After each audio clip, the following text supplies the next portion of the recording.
What are we discussing on today's Locked on Diamondbacks podcast? Why it's not too late in the season for the D-backs to catch the LA Dodgers for the NL West title.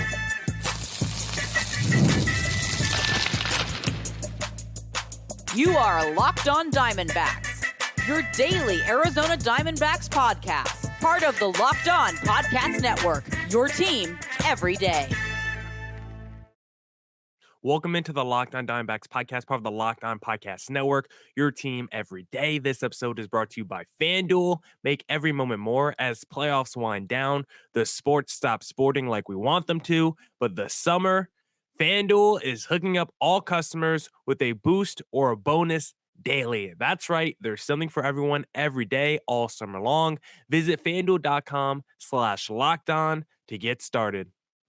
On today's Locked on Diamondbacks podcast, we will be discussing the D-backs' chances of making the playoffs, their chances of catching the Dodgers for the division title, and ranking the closing options. Thank you for making Locked on Diamondbacks your first listen every day. I would not be able to do this podcast without you, my loyal listeners, sharing, subscribing, reviewing, doing all that so I could do this podcast for you. Thank you. It's free. It's available on all platforms, so please continue to tell your friends. And one of those platforms is YouTube. Please hit subscribe to Locked on Diamondbacks on YouTube.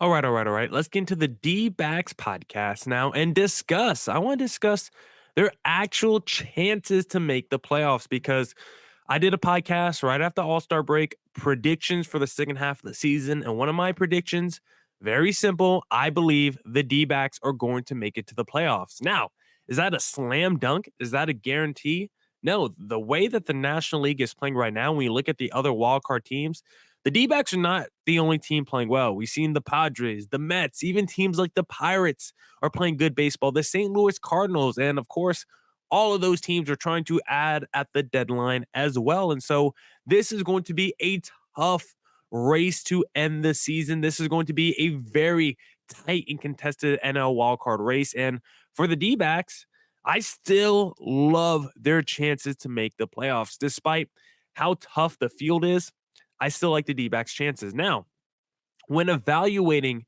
the D-backs' playoff odds, one thing you do have to look at is strength of schedule. I believe that is so important, right? Who are you actually playing down the stretch? Are they good teams? Are you playing teams in the wild card race? Are you just playing, the worst of the bunch, all tanking teams? That really matters when you think about the NL wild card race. And for the D-backs, they currently have, when you look at strength of schedule, the seventh toughest remaining schedule in all of baseball. Now, even with that being said, they're not the only team in the NL wildcard race with a tough remaining schedule. The Cardinals, they have the fifth toughest remaining, and the Pirates have the sixth toughest. But the D-backs being seventh, it's not going to be easy for them to make into the playoffs. They got a lot of good teams that they still have to play. When looking at their toughest opponents for the rest of the season, they got the Guardians still. They got the Phillies for a 4-game set, the Dodgers for a 4-game set, 2 series against Milwaukee, San Diego Padres, and the Boston Red Sox. And 2 of those teams being in the American League could get a little dicey for the D-backs because we know they've been kind of just average against the American League this year. They did take it to the Kansas City Royals most recently, but a team like the Boston Red Sox, they are also coming to their own in the second half of the season. The only player in baseball that can even say that they rivaled the month that Eugenio Suarez just had is a Rafael Devers. So when you look at that remaining schedule for the D-backs, it's tough. 7th toughest in the National League. It's not going to be easy for them to make it into the playoffs, but I still love this team. I love their chances of making it. And guess what? What that schedule tells me is the D-backs are going to be tested going into the postseason. I know we can go back and look at last year, right? The D-backs had a great first half of the season. Then those first, 7-8 weeks after the All-Star break, they were terrible. But when we go look at their September schedule, the D-backs beat the teams that they need to make it into the postseason. And I think that, and I think doing that last year in the second half, at least beating the teams they need to beat, raised the confidence level in that locker room. And I think it did give them a little momentum going to the postseason. It wasn't like they were the hottest team in baseball entering the playoffs, but they at least beat the teams on their schedule that were directly affecting them in the wild card race. They knew that they could beat the National League teams. who were ahead of them in the standings. And I think that momentum helped them into the postseason. And so when I look at the rest of the schedule for the D-backs this year, the fact that it's the seventh toughest schedule, I think could actually help the D-backs. They're going to be tested entering the postseason, right? If you end the second half of the season beating teams like the Phillies, the Dodgers, the Padres as you enter the postseason, like think about the level of confidence that's going to give you if you're that Arizona locker room, right? It's like, who should we be scared of in the National League? We already went to the World Series last year. We just ran the gauntlet again in the second half of the season. And potentially, you don't know where the D-backs season total is going to finish. But if you win like 90 games, if you're the D-backs, finish the second half strong, take down all these strong playoff teams, like, yeah, you should have a level of confidence entering the postseason. And there should be some momentum following this D-back squad entering the playoffs. So even though the D-backs have the seventh toughest remaining schedule in baseball,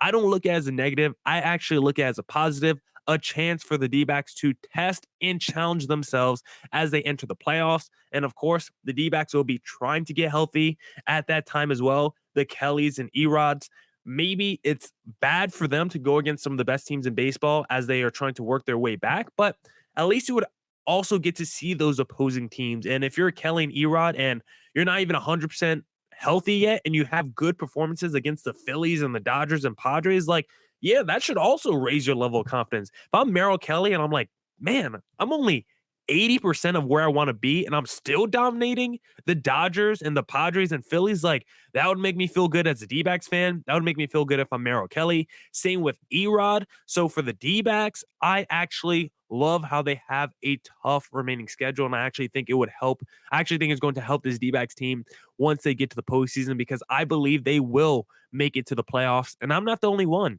FanDuel also really believes in the D-backs to make it to the playoffs. If you go on FanDuel right now and you want to do the yes, they will, no, they won't, it's actually plus money on the no. So FanDuel thinks it's more likely than not that the D-backs make it to the playoffs.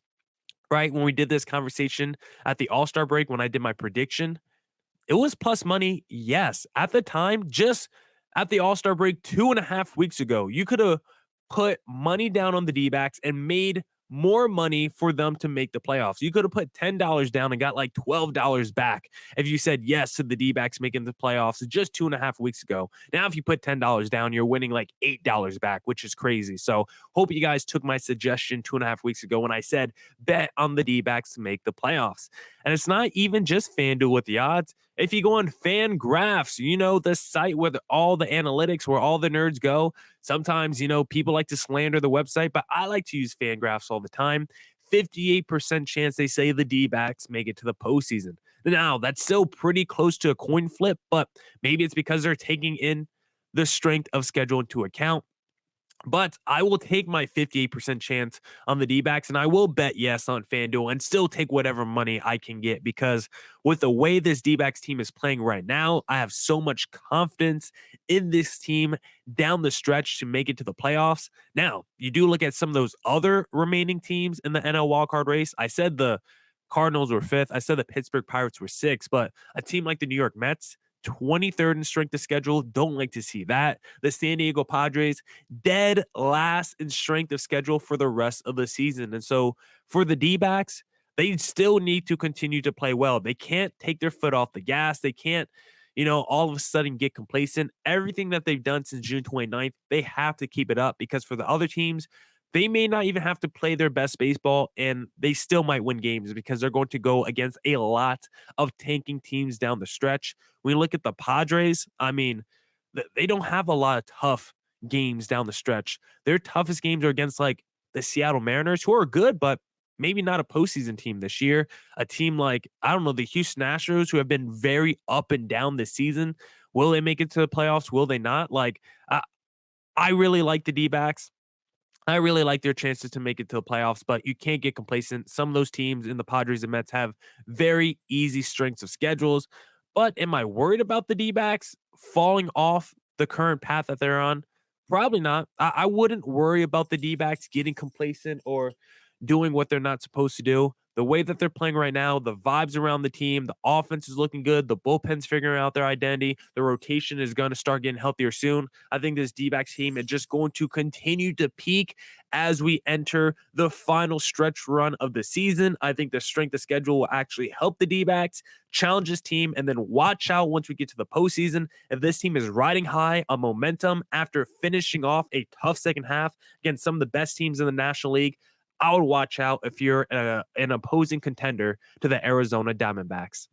Now we'll talk about if the D-backs have a realistic chance of catching the Dodgers for the NL West title in segment number 2.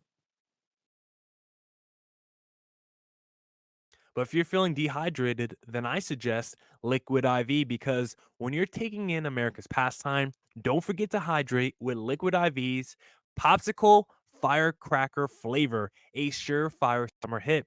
Get hydrated with electrolytes, essential vitamins, and clinically tested nutrients from the #1 powdered hydration brand in America. Because baseball and summer go together like Liquid IV and indulgent hydration. Tear, pour, live more. One stick plus 16 ounces of water hydrates better than water alone. Powered by LIV Hydroscience, an optimized ratio of electrolytes, essential vitamins, and clinically tested nutrients that turn ordinary water into extraordinary hydration. 3 times the electrolytes of leading sports drinks, 8 essential vitamins and nutrients, always non GMO, vegan, gluten free, dairy free, and soy free. No more thirsty summers when you indulge in hydration and Liquid IV. Get 20% off your first order of Liquid IV when you go to liquidiv.com and use code MLB at checkout. I've been drinking mine every single day.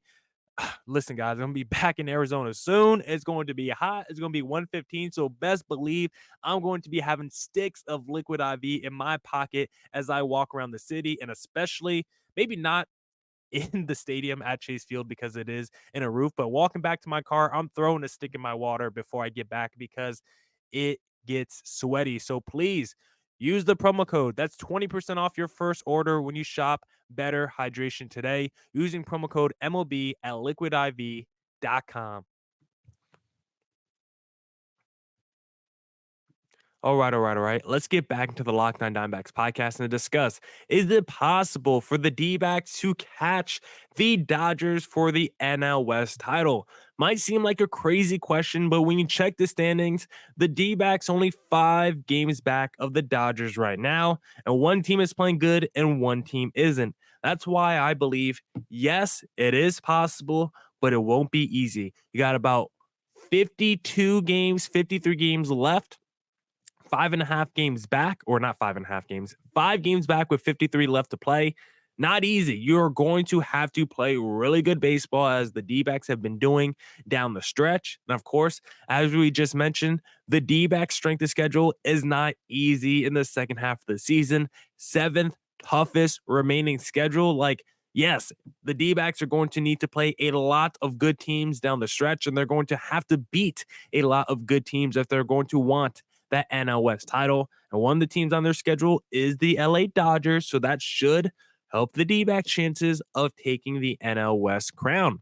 But you look at the Dodgers remaining strength of schedule, and guess what? Not as tough as 7th. Actually, not even top half in Major League Baseball. Of course, the LA Dodgers, the team that spends $8 billion every offseason. Second half of the season, 18th easiest remaining strength of schedule, or toughest. I don't know how you want to rank it. The D-backs are 7th, the Dodgers down at 18th. I don't know how you want to preface it, but that's where the Dodgers ranked for remaining strength of schedule. Not very high, bottom half in Major League Baseball for the second half of the season. And so for the Dodgers, you would think that that should really help them keep that NL West crown, right? You would think that they're going to continue to win games, considering they have one of the easier schedules remaining in Major League Baseball. But maybe that's not going to be the case, because right now you look at this Dodgers team and they're more vulnerable than ever right now. This is actually, when you look at the Dodgers the last like 10 plus years, the last like 10 to 12 years, this is one of the most vulnerable times the Dodgers have actually ever looked during that stretch. Because right now, the Dodgers just finished July with a losing record, right? They finished the month with more losses than wins. The last time the Dodgers finished a month with a losing record in the second half of a season was September 2013. At this point in the year, the Dodgers are usually cruising, kicking butt, taking names. They have never been below 500 for the course of a whole month this late in the season in a decade. 2013 September was the last time you have to find a stretch like this for the Dodgers this late in the season. This is the most vulnerable they've looked in a decade. And one of the big reasons as to why, it's just because of something that you can't control if you're the Dodgers: injuries. You look at injuries right now for the Dodgers, and do you feel bad? No, I feel bad for maybe the individual players who got hurt. I don't want to see any star player get hurt. I don't want to see Mookie Betts got hurt. But the Dodgers as a team not being healthy, am I happy that it has hurt them in the standings a little bit? I am happy with that. I'm not happy that anyone gets hurt, but I'm happy that it has affected the team to the point now we're having a conversation of the D-backs potentially winning the NL West crown. And we can go and look at the Dodgers injury report. I mean, it's pretty star-studded. Walker Buehler, Max Muncy. Buehler could be back soon. He just did a AAA outing. Max Muncy, he's still probably a little bit ways away. They said Mookie Betts maybe in a couple weeks. Freddie Freeman, he's not injured, but shout out to him, prayers to him. He's going through something with his family, with his son. So we are keeping Freddie Freeman in our thoughts, even though he doesn't play for the D-backs. You want everyone's family to be okay and be healthy. So we're looking out for Freddie Freeman and his family that he has going on over there, sending good vibes that way. Tommy Edmonds on the injured list. Yamamoto, who knows? He's still up in the air whether or not he will come back. Chris Taylor, Miguel Rojas, like up and down this team. Not good. Not good at all. And so when you think about the LA Dodgers, they are vulnerable because they are just hurt. There's not a lot of talent right now playing for the LA Dodgers. When you look at that lineup right now for the Dodgers, like it's not that scary. When you don't have Mookie Betts, when you don't have Freddie Freeman, yes, you still have Otani, but all of a sudden it's like, oh, it's starting to look like the LA Angels. Like I thought this was the LA Dodgers. It's starting to look like the LA Angels, where you have Otani, a couple other good players, and then I don't know, a bunch of just dudes. Jason Hayward, Andy Pages, like, I don't know. I'm not really scared of any of those guys. Teoscar Hernandez is having a good season, right? That's kind of like whatever the sidekick was to Mike Trout and Shohei Otani, right? You got your Will Smith. Maybe the Will Smith is like the Mike Trout to the Otani. Then Teoscar Hernandez could be like the Taylor Ward or something. I don't know. Just throwing names out there. But right now, that Dodgers lineup, definitely vulnerable when you think about all the injuries, the rotation, vulnerable as well. Kershaw just came back. He's not looking good. He looks pretty cooked and washed. Would love to see Kershaw once again in the playoff setting. And so right now for the Dodgers, very vulnerable. And the D-backs have a good chance of potentially catching them in the division if a couple things go right. One of the things that has to go right, or I guess both of the things, are the D-backs continue their winning percentage and the Dodgers continue their winning percentage for the rest of the season from July. I will say their July winning percentages, because the D-backs winning percentage from July, 68%. They won 68% of the games this month. They continue that pace. The D-backs will finish about 94 wins or so. Like that's how good the D-backs are playing. If they just continue their winning percentage from July, they will finish with around 94 wins, which is absolutely bananas when you think about who the Arizona Diamondbacks are. When you think about this franchise, the last time they've won that many games was 2011. So it's been a long time for the Arizona Diamondbacks, and they do have an opportunity to potentially do that this season, but they're going to have to continue this insane pace that they're on. So we'll see what happens there. But if you do think the D-backs can, finish with 90 wins, plus 420 on FanDuel right now, D-backs finish with 90 games. But the Dodgers, if they continue their winning percentage, they won 46.8% of their games in July. They continue at that rate, they will finish with around 88 wins. Now, that's a big gap. I don't think either of those teams will play at either pace. I don't think the D-backs will win around 70% of their games for the rest of the season. And I don't think the Dodgers will be below 50% for the rest of the season. But it just goes to show you how good the D-backs have been playing since July, how poor the Dodgers have been playing since July, and how close it actually can be by the end of the season. Maybe the paces come down for the D-backs, maybe the pace goes up for the Dodgers, but they could still be on a collision course to finish right next to each other in the NL West race. And I think that's so exciting. Now, the thing that's the craziest thing when having this conversation that we're currently having about can the D-backs win the NL West title, the one team that we haven't yet discussed is the San Diego Padres, because currently the Padres are still ahead of the D-backs in the division. So theoretically, the D-backs could leapfrog the Dodgers and still not win the division. How crazy would that be? D-backs finish ahead of the Dodgers and don't get the NL West crown. I don't know how many people would have predicted that before the season. Dodgers finishing third in the NL West after all the money that they spent, but it is in play for that to happen. I believe at the end of the day, the D-backs will finish within 3 games of the Dodgers and finish second in the NL West and claim one of the top 2 wildcard spots in the National League. And if the D-backs continue at the rate that they were on since July, then all bets are off. The D-backs will win the NL West title, but I don't think that will happen. Put me down for the D-backs. 89 wins, second place in the NL West, and we take the number 2 spot in the NL wildcard race. Now I want to power rank the closing options for the D-backs for the rest of the season.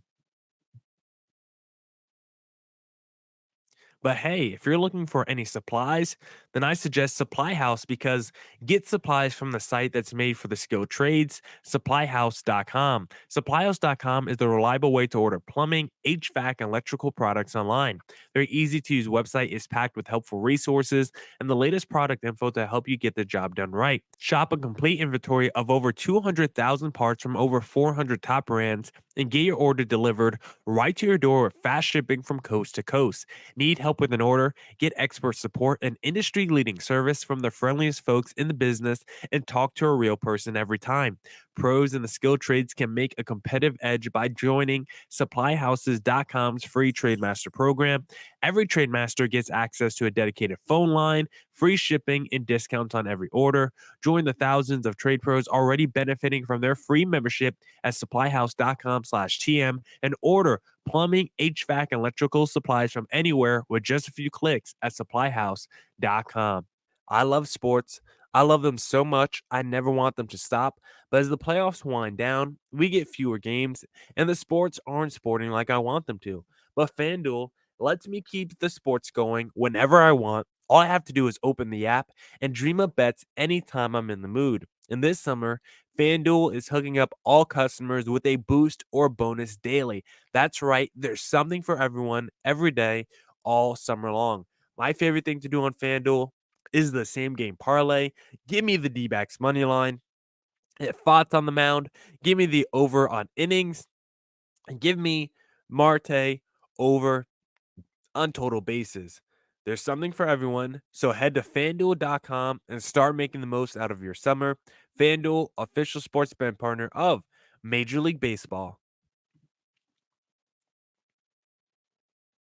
All right. Let's get back into the Locked on Diamondbacks podcast, and let's power rank the closing options for the D-backs, because on yesterday's podcast, we talked about how it's time for a new closer.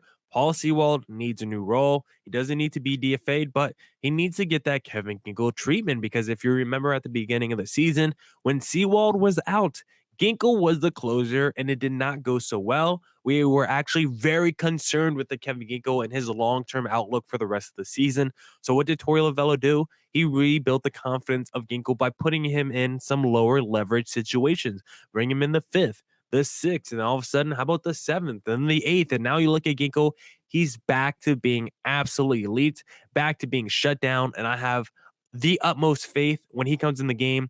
Good things are going to happen for the D-backs. But right now, when Paul Sewald comes into the game, the vibes are down, the vibes are low. And that's why we have to discuss closing options for the D-backs, because right now, the rotation and the closer are the 2 biggest wild cards for the D-backs. I did a podcast yesterday about how the rotation is the key to the second half of the season for the D-backs because of Gallen's up and down nature, the up and down of Jordan Montgomery, the questionable health of Merrill Kelly and Erod.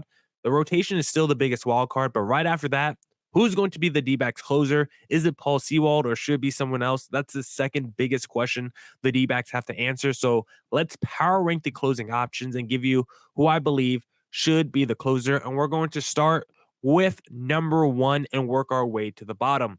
Number one, I think it should just be a closer by committee. I know that's not the sexiest answer. I know most teams don't do that, but I think the depth of options the D-backs have to be the closer is really good. And so that's why I'm like, why just pick one guy? Why not just go with the hot hand, whether it's a Ryan Thompson one night because he hasn't pitched in a couple days, or it's Justin Martinez because all of a sudden every pitch he throws is 102 and gas. And so you want him out there for a big strikeout moment, whether it's AJ Puck, you want to put the fierce big guy out there, or Kevin Ginkel, a guy who has a lot of experience with the D-backs, or Dylan Floro, guy with a lot of experience as being a closer.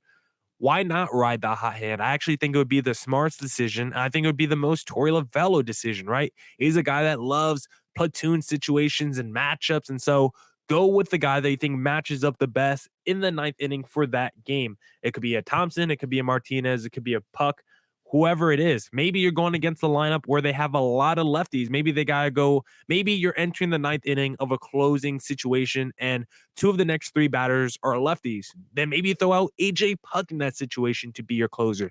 I don't know, but I think closer by committee, when you think about the 5 to 6 options they have to be a closer, I think that's the smartest decision for the D-backs to do. So that's number one in my power ranking, going with the hot hand, going with the committee approach. Number two, this is where you start picking specific players. I have Ryan Thompson, number two. Is he the sexiest name? Is it crazy to think of him as a closer when the D-backs acquired him off the scrap heap last year? Yes, but when we look at the numbers, he has the most volume this year of any relievers in both save situations and high leverage moments. And the stats also tell you he might be the best D-backs reliever in those situations as well. And so for Ryan Thompson, why wouldn't you trust him? He has crushed it both last year and this year. You look at his numbers in save situations this year, 1.93 ERA. You look at his numbers like his slash line in save situations this year, also absolutely elite. Sub 650 OPS, a 221 average, absolutely nasty. And of course, high leverage moments as well. He's crushed it. So he is number one if I have to pick a specific player to be the closer for the D-backs. Number two, Justin Martinez. I also like Ryan Thompson's ability to induce ground balls. I think that's another reason why. Number two, Justin Martinez. Yes, he had a little bit of a shaky July, but he had just the best stuff of anyone on this list. When you think about what a closer is, you probably want a guy that could throw 102 to be your closer and has very high strikeout ability. Now, will there be games where maybe he walks the first two batters or walks a couple batters or and gives up a hit?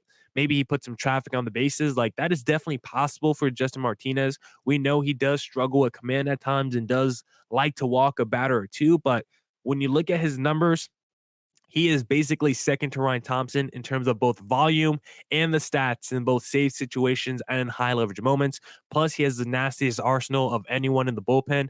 Justin Martinez being so young, I would love him as the D-backs closer of the future, but maybe the future is right now.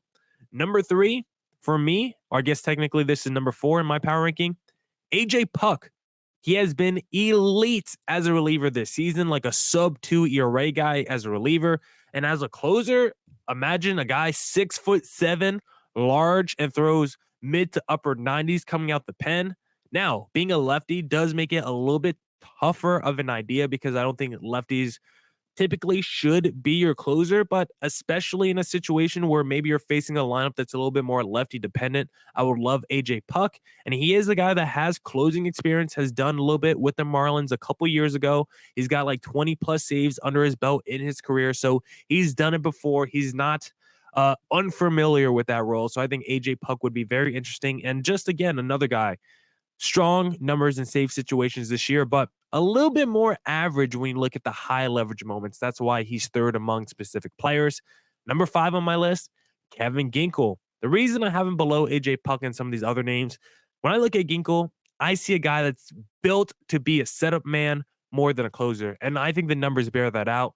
He's always been a guy that's been better in non-save situations. They can still be high leverage moments. He's elite in high leverage moments, but he's not elite when it's a high leverage moment and a save situation. For whatever reason, if it's the 7th or 8th inning. I love Kevin Ginkel, but once you get to that 9th inning, when you have the lead, less than 3 runs, I don't love him in that moment. So for the Ginkel, I love him as a sub man. That's why I have him 5th in my power ranking.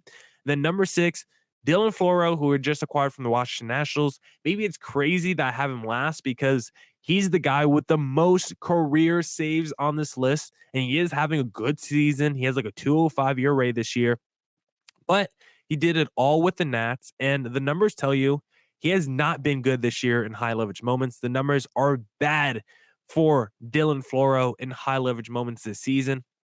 Let me get the numbers out for you. What season is this? Hold on. Let me make sure I have the right season pulled up for Dylan Floro. 2024 season. Here we go. Dylan Floro this year. Numbers in high leverage moments. I had to double check because it didn't seem right because I was like, is this accurate? But that's because I was looking at the wrong stat. Dylan Floro this season, 349 average allowed, 871 OPS allowed, 15 for 43. Those are his numbers in high leverage moments this year. 15 hits and 43 at bats. Not very good for Floro. I like him. I think he's going to be a good reliever for the Dbacks, but do I want to trust him as a closer from day one with a new organization after spending a whole year with a mediocre team and not being in a lot of high leverage moments? And then the moments you were in, you struggled. No, that's why he's last. He's also a guy throws 90 on the fastball. Gives me a little bit of concern that could be a little Paul Sewald-esque. Love Floro, thinks he's going to be a good reliever for the D-backs, but should he be the closer? Probably not.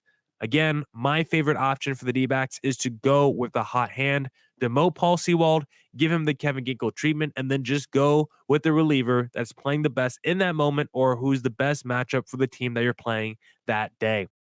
Now, that's it for this edition of the Locked On Diamondbacks podcast. Come back next week for more Diamondbacks news coverage and insight. And as always, stay safe, stay healthy. Deuces.